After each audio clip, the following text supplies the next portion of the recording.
let's take a look at some of the concept that has to do with recruiting and finances in football. As parents, I think it's super important to have a perspective on what is it that will be required from you in terms of like there's no matter what there will be a price to pay. All right. And today I just want to encourage you that the price to pay is short term. If you're able to have more of a long term perspective when it comes to investing in your son's pathway, right?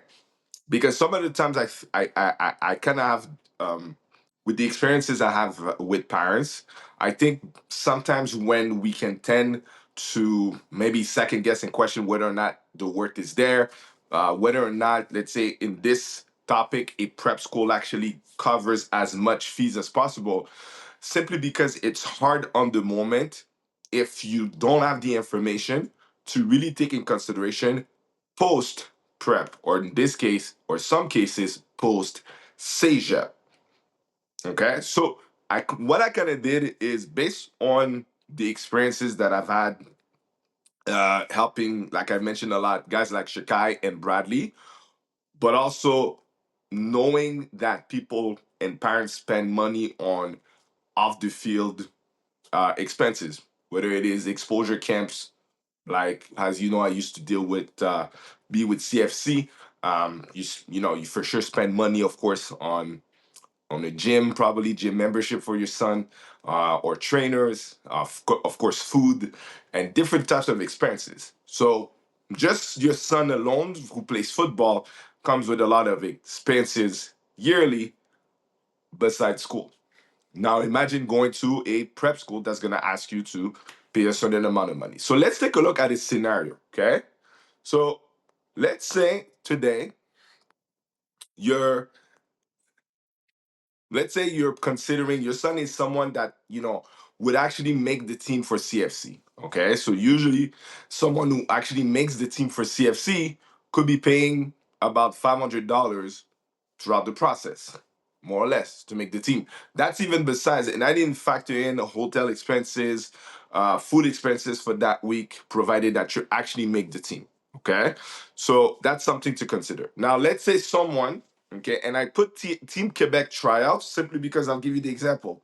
The two guys I'm using as an example, Shekai and Bradley, they never made Team Quebec. It's not a dig at Team Quebec, but it's to show you that there are some instances where not every player who actually makes CFC or Team Quebec end up in those types of opportunities. It's not a you have to do CFC, you have to do Team Quebec or any all-star type of settings or prospects type of settings to warrant that later on you will actually, you know, make it to the top prep schools. But of course, it doesn't mean that the player at the moment that he's offered the opportunity doesn't try. So let's say here in this scenario, our avatar player has only tried out, but then he paid. All right, or his parents had to pay. Then let's say in the process that you're figuring out going prep, okay, you have to travel to visit prep schools in order to whenever before you make a decision. So let's say it costs about $1,000 Canadian. Then in itself, the prep school, let's say post financial aid, I'm just throwing out a number like that. They're saying for something that is worth, and remember that is worth 67 to 70,000 US a year. With the financial aid, you're only going to end up paying 10,000 US for the year, including the insurances you need to pay and stuff like that. So let's say Canadian, it comes to about 15,000 for the year. All right, for school at the prep school. CEGEP is going to be definitely mostly lower than that. Maybe you wouldn't have a school that is more than 12,000 a year, give or take, depending on what they're gonna need you to commit to in order to make it happen.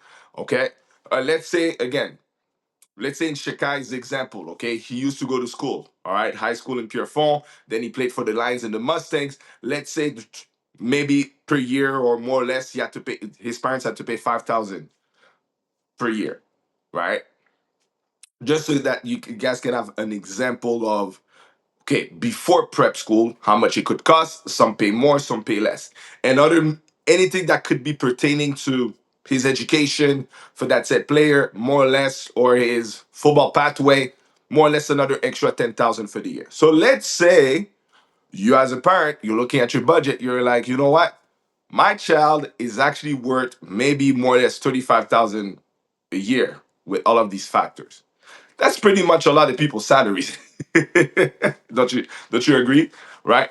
So then that's again before full ride. We always have to remember, why are we making these expenses? If you don't make those expenses, how is he gonna get those opportunities to in settings like Team Quebec and CFC showcase and test out his talents? What do I mean by that? There's still a value in iron sharpening iron and still making sure that player is exposed to enough opportunities to create a value locally for himself. All right. So it's not in all cases throwaway money. I've addressed in a previous episode in which cases you should consider, CFC, Team Quebec, or even one of the things I didn't put in there is, let's say you go to camps before going to prep schools or during that journey, right? Some guys it costs about $1,500, $2,000 to do a camp tour, right? Unless you only go to one camp, all depends. So maybe that's another $2,000 to $5,000 in your budget, more or less. Okay. So let's say we're between 35 to 40,000 for the year, give or take. But that's before full ride. Have you ever asked yourself this question? How much does it actually is covered when you have a player or your son who actually is enrolling in a school covered full ride education and fees? So let's take a look. What I did is, again, I use my guy Shekai as an example. Ole Miss did some research and whatnot. How much does it cost to go to Ole Miss? So for international students, so out of state, so when you go to their website, you'll see out of state, it's actually $42,500 US, including housing and things like that. So let that sink in. For the next 4 years, a guy like Shekai Mills-Knight, his education and anything that he needs to at least study at Ole Miss while he actually plays football, let's say you approximate that by 4 years, that's something of a value of about $170,000 US. So we said before full ride, you're spending about 35 to 40,000, more or less. Yeah, some people maybe more. Depends. I'm not saying. I'm just giving an approximate on a given situation. I'm not saying this is what you should only pay. By the way, this is not that. But then, if let's say your son is a caliber of a Shekai Mills-Knight and he goes to a Ole Miss, this is what is covered. That's not even counting the NIL value. So let's say, more or less, the NIL value that Shekai has right now makes it that he builds himself up over 3 or 4 years, that he becomes a freshman All-American, or he becomes an all-conference All-American by his sophomore, junior year, or he's at least a productive role player, you know? His NIL will only go up every year. So let's say he has a potential to at least make $1 million over 4 years in NIL, just in college. Just in college. Let's just say, more or less. How much was really spent prior to full ride compared to the opportunity he can have? Because when we're really talking about, let's say, Also, a supposed NIL. So we have the tuition when you convert the 170,000 US dollars to Canadian, that's about 241,500 Canadian. Plus, let's say he's actually making more or less, or the average player makes about 50,000 in NIL US times, the Canadian equivalent times four, that's about $280,000 of NIL across 3 to 4 years minimum. Worst case scenario, not for everyone. Some guys make 8, 10,000 a year, depending on where they go. I mean, not every school is gonna have the NIL ammunition, and you can control if, by the way, your son gets offered by the top end school who are rich in NIL. Just disclaimer. But some schools have a minimum of NIL that it can provide, notwithstanding the other opportunities where your son can build himself NIL if he has a good social media audience and whatnot. That's something that can be done. We can address that in a different episode. But we're talking about that's something that's worth 500,000, regardless of the amount of NIL, just tuition alone. And some schools' tuition are more than Ole Miss, like SMU. SMU in Texas, Dallas, Texas, is about 50,000 a year in state. Imagine for out of state. So, what are we comparing here when we're talking about who actually is going to end up spending more? You on your son or a school on your son? And don't forget, even most preps that says, hey, only pay 10, 15,000, they're still spending money on your son if it's worth usually full tuition, 67 to 70 to 80,000. It's still mostly. So who ends up winning, right? So how much percentage in this scenario, let's say we use again Shekai, Bradley as examples versus the full ride benefits, we're talking about the parents of that player spent about 6.7% of the money, 6.7% of the value of the money that full ride benefits provide at the end. So, in other words, see it as if today I'm telling you that right now, you're most likely in a process that should your son, again, it's contingent of should your son be in a position to work hard enough and become the type of player that warrants those opportunities, because nothing's guaranteed, but you're guaranteed to get nothing if you're looking for guarantees. It's called working yourself to get to that point where you know what you need to do academically as a player, what you need to develop. You are realistic of what works right now out there.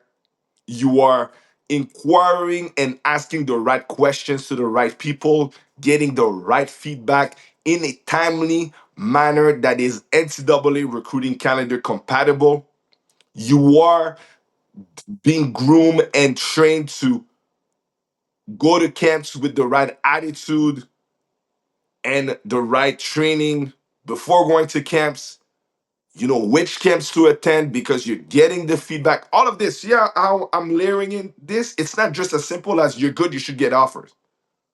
But let's say you met all these layers plus, because it doesn't mean it's gonna be the only layer. You have to understand in this process, parents, the NCAA D1 game is a ever-changing game with all the rules and regulations that are changing because of NIL and potentially players getting paid just for their performances on the field.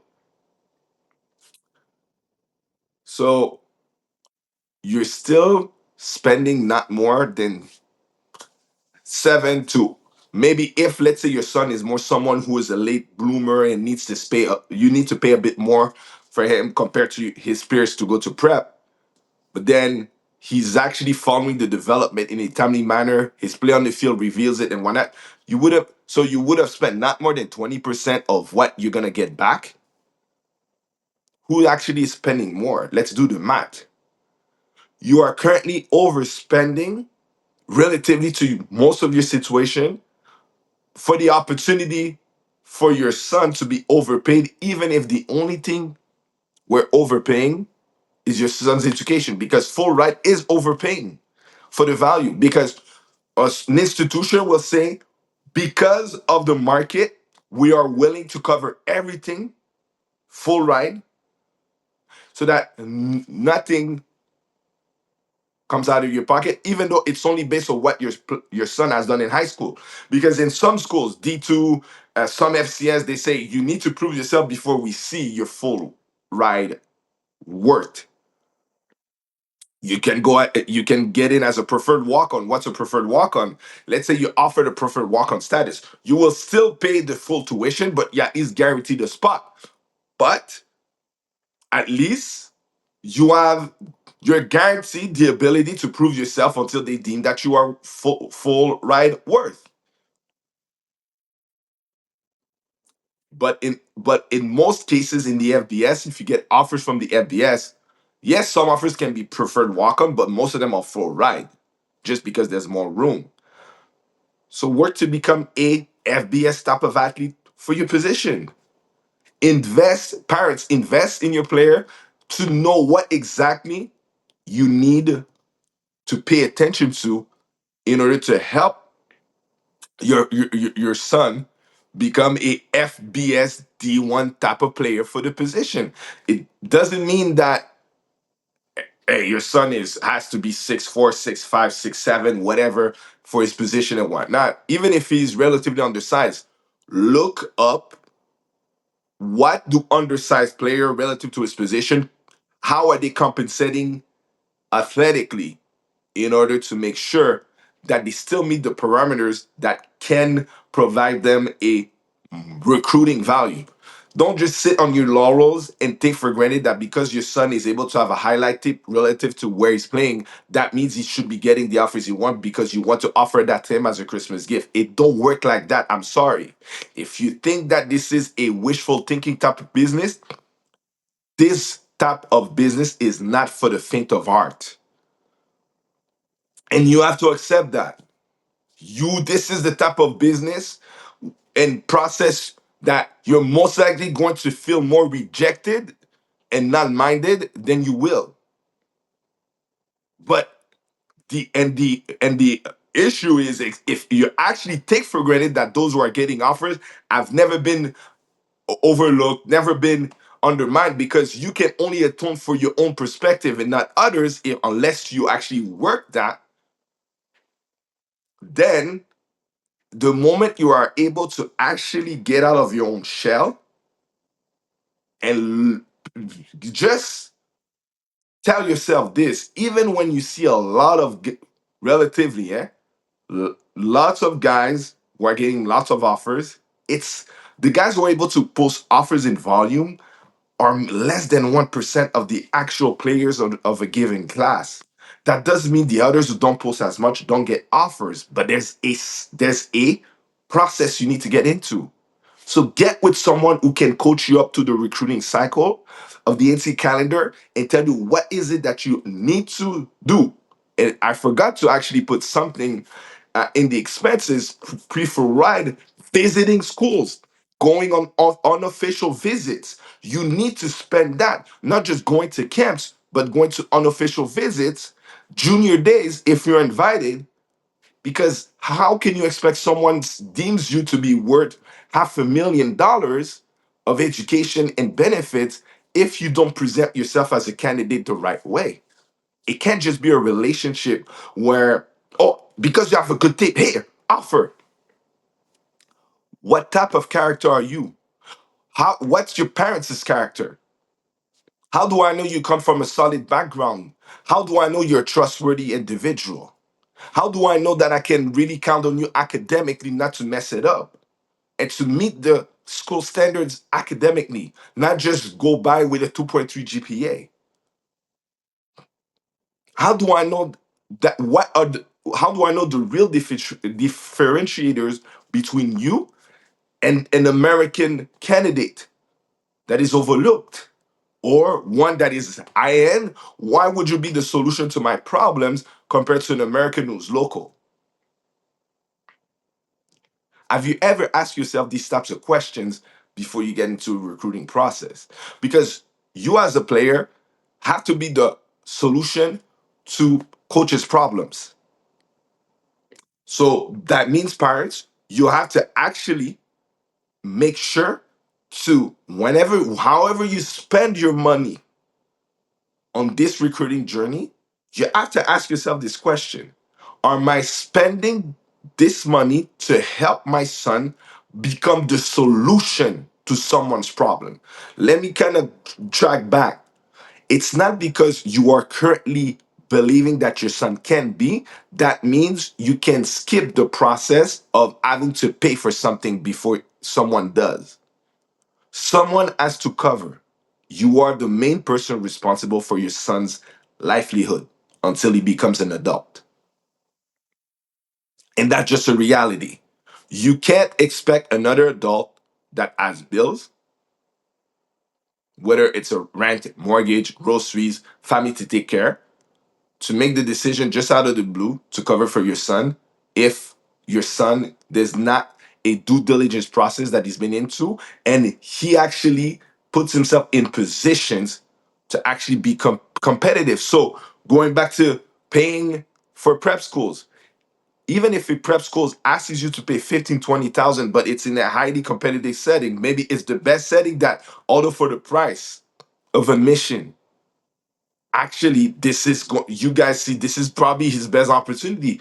You are responsible to make the decision, just like you are reaping the benefits of going for it and the consequences of not going for it and staying put. So a lot of times, parents, you have to understand, if your son is of that caliber, it's not because CEGEP is cheaper than prep that it means it's the right move. You're just trying to save money today. Saving money today doesn't mean you're gonna get more value tomorrow. It's simple. Even in finance, the money you're not saving today in the market, you can't expect the market to give you back money that beats inflation, right? That's why it's super, because parents were normally, even coaches who have are parental figures, a lot of the things that blinds us, I find, is we get emotionally blinded by our wishes and desires for our children that we want it so much and we don't want to mess it up. This is never going to be a process for perfect people because perfect people don't exist. So don't put yourself in that pressure, parents. It doesn't require you to be perfect, but it requires you to work towards having the perfect attitude, to have the right perspective in order to be sensitive to make the right decisions. Does that make sense? I hope it does.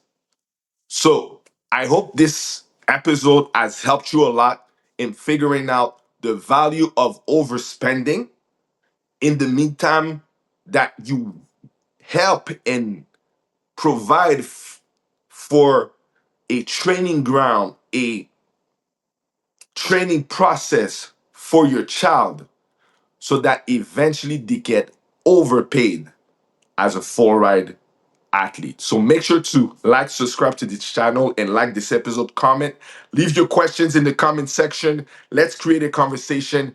Thank you so much for following our episode. Share it with your friends and family who need that sort of information. And let's continue to work to being uncharted talents that actually are being discovered and provided the right D1 opportunities. Yo, who's the best province in Canada? Who's the best province in Canada?